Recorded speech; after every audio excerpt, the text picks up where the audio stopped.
right into it. Hold on one sec.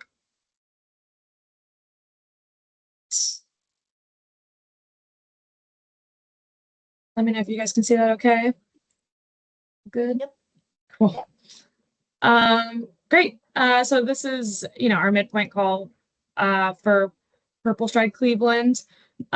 We did have our kickoff call back in October, right? I think I remember that. Yes. Lori, or yeah, okay, yeah. You guys didn't opt out if I remember.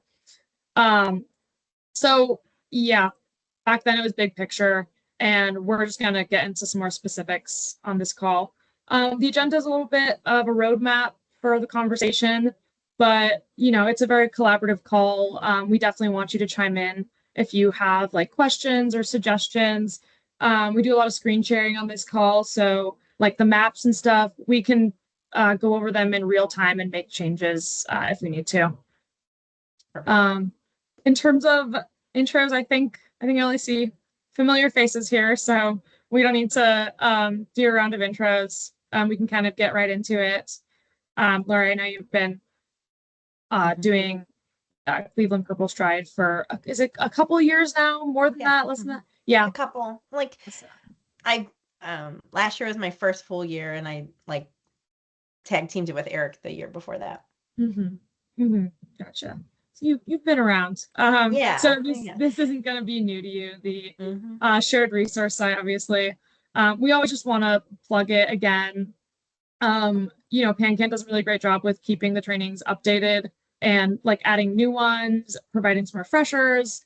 So little bite-sized topics of the recorded training videos. And you can find them, in a couple places I've linked here.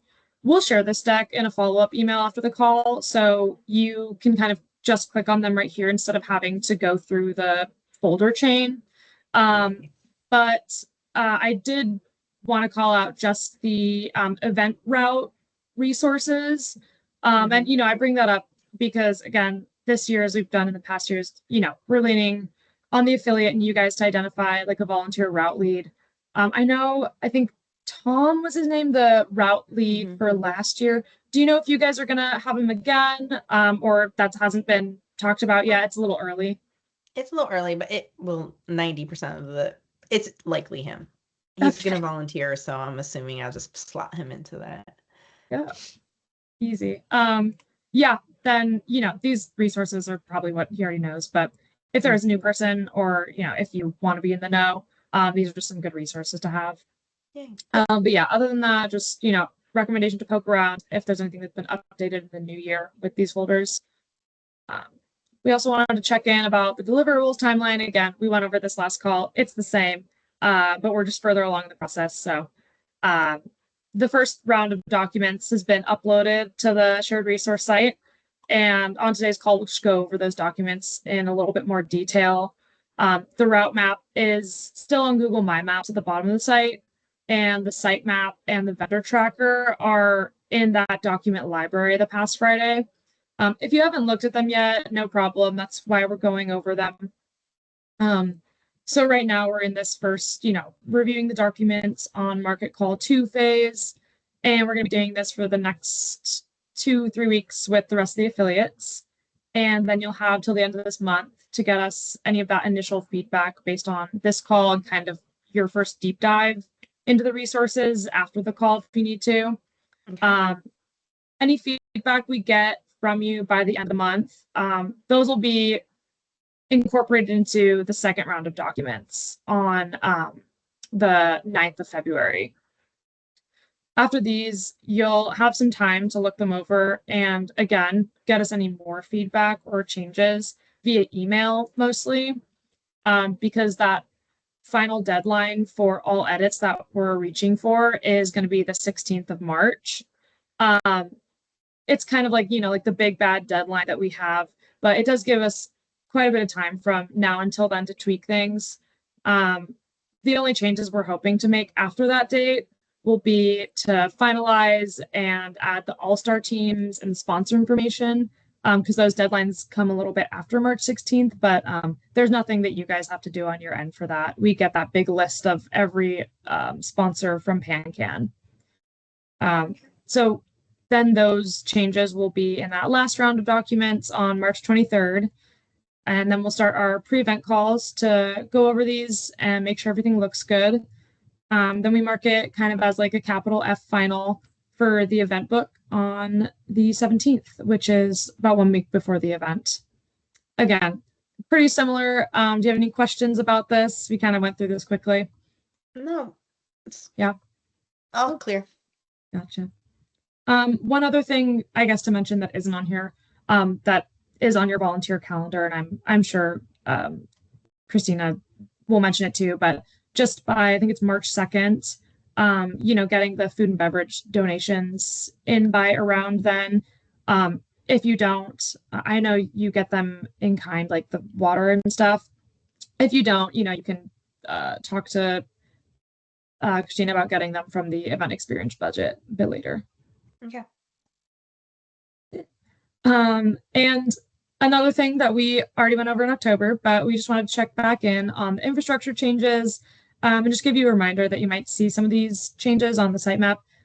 For you guys, you're the expanded package, so the only thing here to really think about is just the t-shirt tent and that trust with the premier sponsor. I know, again, it's pretty early. I don't remember on our last call if we talked about, do you guys have traditionally a premier sponsor, or is that spot vacant for now? Okay. Well, good. And the last thing is just bringing up the weather contingencies that we have. We do have plans in place to deal with like all sorts of inclement weather, whether that's freezing cold, rain.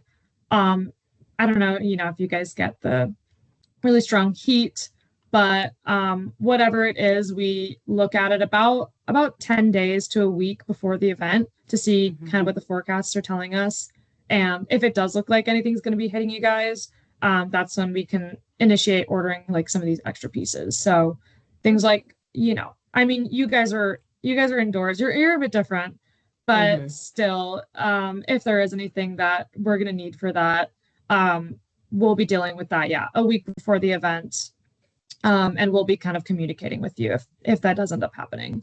Yeah. Any questions? Nope. Pretty straightforward. Cool. Yeah. Sounds good. Great. So I can kind of pass the screen share over to Ashley to take us through the sitemap and the route, and then we'll quickly talk about the vendor order after that. It looks a little different this year. So we wanted to bring that up. And while Ashley's pulling her screen up, I did want to confirm the general timeline one more time. So as we have had last year, it's the 7 a.m. open, 8 a.m. ceremony, 8:30 walk, and the 10 a.m. conclusion, if that's right. Sound good? That sounds right. Okay. I'm kind of working with what the zoo allows, so yeah. I know you guys are a bit different and like pretty tight schedule. But if it works, it works. And then lastly, you guys don't have any other like in-kind vendors that you're expecting. I know you didn't last year. Any like weird logistics, like a golf cart, anything like that?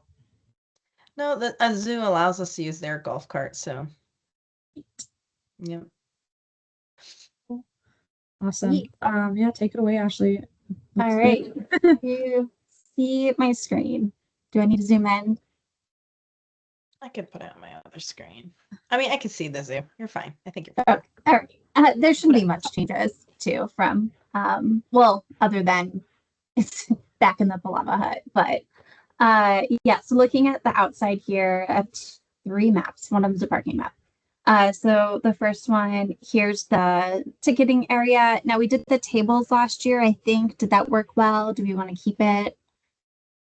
I don't even for the front where we did the ticketing. I think we can have like a table, but we won't even need chairs for there because the folks were standing in line and then someone was standing. No one sat. Okay. So one table. Just one? Basically, yeah. Oh, one okay, table, great. I think. Because what they did was they just kept stuff on there, and then they had a person in front of the tables is forming like 3 or 4 different lines to keep it moving because it was backing up across the street into the parking lot. Okay. But was it at this location, or when you said street parking lot, was it further back towards? Yeah, like this. Okay, because you see that parking lot right there? We were okay. Hold on, I know where I can pull the parking up too. Maybe we were in the same spot, the main entrance to the gate. Because people are coming from this parking lot, the Otter and Tiger, and they're walking up, right? Yes. And so, but people can still drive on that road, including the zoo opening, like, so they're maintenance people and everything. So literally we had a volunteer who's an auxiliary cop, and she ended up standing there and keeping people out of the street. Otherwise they were standing in the street. So we, instead of having people come up and then like our folks sitting, and it was kind of hard for people to reach over to put that bands on them.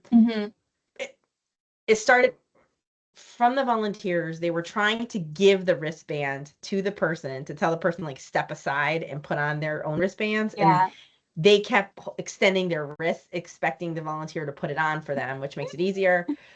And was, I think, a preference. So what we decided was that's the way we're going to do it this year, which is standing, telling someone next to them, whatever, scan or whatever, throw the little wrapper away, and then someone standing and putting it on and then telling people to move. Okay. Yeah. So this is a good, this place right here is still that good. Was a fine spot. I mean, that's where they kind of have to be if the zoo is saying we have to go through that main gate anyways to get back in. Yeah. Okay, cool. I need to be smarter about telling them to wrap along this year. I can be smarter about having them wrap around the sidewalk because they don't have to walk on that sidewalk to go through that back entrance. Yeah. Well, and that's where y'all entered last year, right? Right here, the loading. Yeah. Okay. Is that where you want the sidewalk? So we're at the volunteer thing, and there's a whole sidewalk down that way to get into the loading area. And they didn't wrap that way because people were walking that way. They were wrapping this straight across in a straight line. Yeah. Or it would have been chaos, which makes sense. We should be able to avoid it this year, is what I'm likely. Okay. Cool. All right. So leave it at that. But walking through once they get past the wristband, this all should be fine now because that was under construction, but it should be fine. Okay. So folks will enter and then they'll come into the zoo in the Palava Hut area. And I've been told, as far as they know, in December, there was not going to be any spring events or spring construction. Sorry. So we should be in the clear. Wonderful. Yeah. So I'll pull up the next map. Okay. And add some more follow-up questions here because I know we primarily just use tables under here. And I know we had talked about this last year a little bit about using the existing tables and just leaving them set up under here.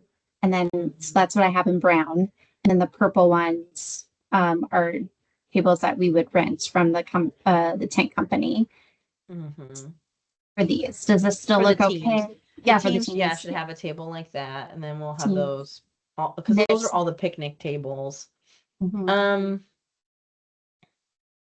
we have the teams back here and we have sponsors, proteins, photo area.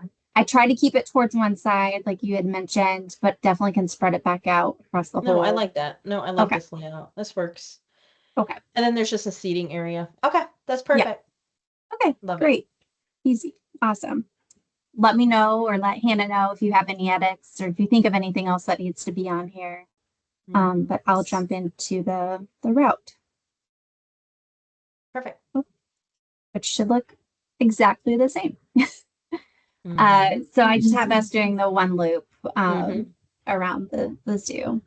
And from my understanding too, folks just end up after they're released enjoying the park, right? Yeah. So it's nice to have the signage and stuff out there, but your route lead might not be as important as it is in other markets because of that. Yeah. We start taking it down after pretty much as the last person's walking, someone's following and trying to rip up signs. It went pretty well last year doing it that way. We because like a lot of people aren't going to come to the front, or if they do, they're just coming to the front to just like because they sometimes think the new people think there's like a closing ceremony, but we can't do that because we got to be out. So Mhm. they'll come back front and they'll be like, oh my gosh, it's done. And they'll grab their water and then they'll just start wandering around. Yeah, that's nice. Cool. All right. Well, that's all I have for you today. Awesome.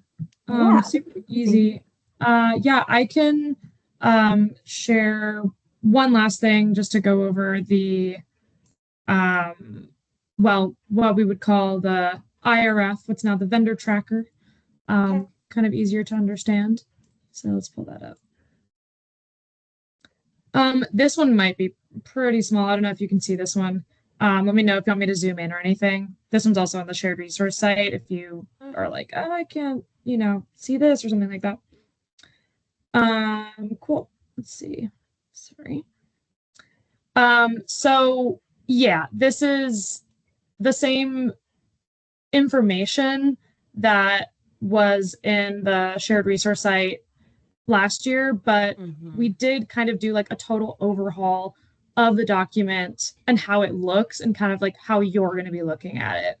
Okay. If you remember, we used to have it divided up by like vendor, and each page sort of represented like the tent vendor, the AV vendor, the porta potty, or you guys are different. You don't have that tent vendor, but still, the tables, like the very few things that are on your guys' order was kind of by vendor if it wasn't provided by the site. And that's still going to be at the bottom, but we've kind of reformatted it now. So it's more divided up by the area of the event. Again, different for you guys because there's not like tents to go through. But even if it is just making sure, you're like, oh, I have all these extra chairs and I don't know if they go with pro teams or survive, that sort of thing. I guess the tables for you guys also are just in the hut. So this one might look a little sparser, but we can still go over it pretty quickly. Okay. Yeah, and also kind of just some heads up, like this first page that you see on the PDF, it's not super relevant. You don't need to really concern yourself with it. Things like the instructions and these notes right here, you don't have to worry about them. That's more for our purchasing and production teams. So you can kind of start looking at it on that second page, which is the vendor summary here. This is just where you'll start to see the names of vendors as we book them. There's not a ton on here right now, which is normal. That's where we should be for this time of the year. So you'll start to see this more filled in with whatever outside vendors we've got coming in, their on-event contact name. I did want to mention we talked about potentially having Sportsplex AV for rentals for like additional stuff. And we did get the go ahead on that. Is that correct, Ashley, if I remember? Yay. Yeah. So that'll make it better too. Yeah, I mean, life just keeps getting easier here. Maybe we can get this down to a 5-minute call one day. Yeah, No. awesome. Yeah. I mean, it's like they were already there. So it was pretty easy switch to make. But just another thing to mention is there's a lot of stuff on this list right now that honestly no PurpleStride event is going to be using. So I don't know, things down here like the fans. We don't need those. This document is something that we are using for PurpleStride as well as other events we do. And so we kind of started with everything on it just to make sure we weren't missing anything. And we will be kind of continuing to cut it down. So this list is only going to get shorter. So things that are listed as like not needed, ultimately, we're going to delete these lines and they won't be on the final version. So when you look at it right now, it might look like there's way too much on here, but it's just going to get shorter and shorter. Yeah. Then after the orders and distributions line, there are these first sections numbered 1, 2, and 3. These are just general supplies and services that don't have a specific place. Things like the radios, those aren't going to be under one table. They're just going to be everywhere. So kind of random stuff like that. These zeros are going to be deleted out. And after that, you get into specific areas of the village. So the idea behind all this is just that in the event book, you or the staff on the ground can take this list and go from table to table, place to place, and know exactly what's supposed to be in each of those spots. So what do you try? You've got your pipe and drape, your poles, sandbags, pretty easy for you guys. And this just carries on down the list. Food and bev, proteins, fibers, everything like that. Okay. One other thing to mention in terms of the all-star teams and like the sponsor section, these will be filled in with like, the names of the all-star teams and how many there are. These are just placeholders from last year. We had 3 last year. We had this many sponsors last year. So those will have their names a bit easier to read and more intuitive. So you'll know exactly how many people are supposed to be there and kind of where they're supposed to be at. Other than that, at the bottom, it was going to be our vendor report. We're still working on that, but hopefully in the February drop, we'll have this section for you. If not then definitely when we get closer to the event, this will be more finalized. But this is just going to be kind of what last year's IRF looked like. So things like, Sportsplex is bringing this many tables or chairs, that sort of thing. Just so, whoever's on the ground can see the invoice that Sportsplex brought and just compare it with this and just make sure they match up. Yep. Kind of keeps it easy. That's awesome. And any questions of it? I know we kind of sped through it, but again, you can look into it in your own time too. And if you have any questions, you can let us know. Hopefully it's meant to be more intuitive than it was before. So hopefully that's the case. Yeah, it's pretty clear to me. Cool. Awesome.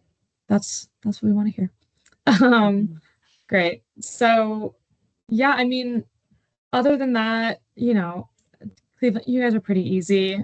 We've got it dialed. Ashley and you have it pretty dialed in. So do you have any other like one-off questions, anything about last year? We're kind of smooth sailing for now. The only thing I was hoping I was going to get the update on was that Sportsplex thing. So I'm excited. Only good news. Yeah. Yeah. Other than that, the conversation doesn't end when the call is over. We'll continue to update you if there's anything that we need to let you know about.